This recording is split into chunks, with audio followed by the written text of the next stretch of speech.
வணக்கம். SI exam 2022 கேட்ட கேள்வி. ஸ்டேபிள் என்பது 1 2 3 4 5 6, லேபர் என்பது 5 3 4 7 8 9 எனில் பாட்டில் என்பதன் குறியீடு என்னன்னு கேட்டிருக்காங்க.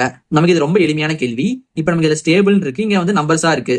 இதுக்கு என்ன அர்த்தம்னா எஸ்னா 1ன்னு அர்த்தம், ரெண்டாவதுல உள்ள டி அதுக்கு இந்த ரெண்டாவது உள்ள 2ன்னு அர்த்தம், அடுத்த மூணாவது உள்ள லெட்டர் ஏக்கு இந்த மூணாவது உள்ள நம்பர் 3ன்னு அர்த்தம், இந்த பிக்கு 4ன்னு அர்த்தம், அடுத்து இந்த எல்லுக்கு 5ன்னு அர்த்தம், ஈனா 6ன்னு அர்த்தம். அதே மாதிரி நமக்கு எல்லுனா 5ன்னு அர்த்தம். இந்த மாதிரி எடுத்து வரிசையா எழுதிக்கலாம். இப்ப நம்ம கேட்டுக்கிறது பாட்டில்னு கேட்டிருக்காங்க.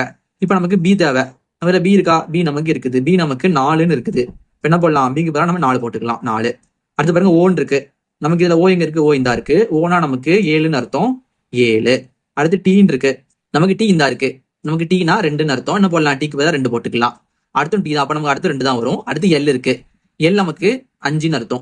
அப்ப நம்ம 5 போட்டுக்கலாம். அடுத்து ஈன் இருக்கு. ஈ நமக்கு 6ஆவதா இருக்கு. என்ன போடலாம்? ஈக்கு பதிலா நம்ம 6 போட்டுக்கலாம். அப்ப நமக்கு ஆன்சர் 4 7 2 2 5 6. இதான் நமக்கு தேவையான ஆன்சர். இதே மாதிரி ப்ளூ அப்படின்னா நமக்கு என்ன வருது? நீங்க கீழே கமெண்ட் பண்ணுங்க.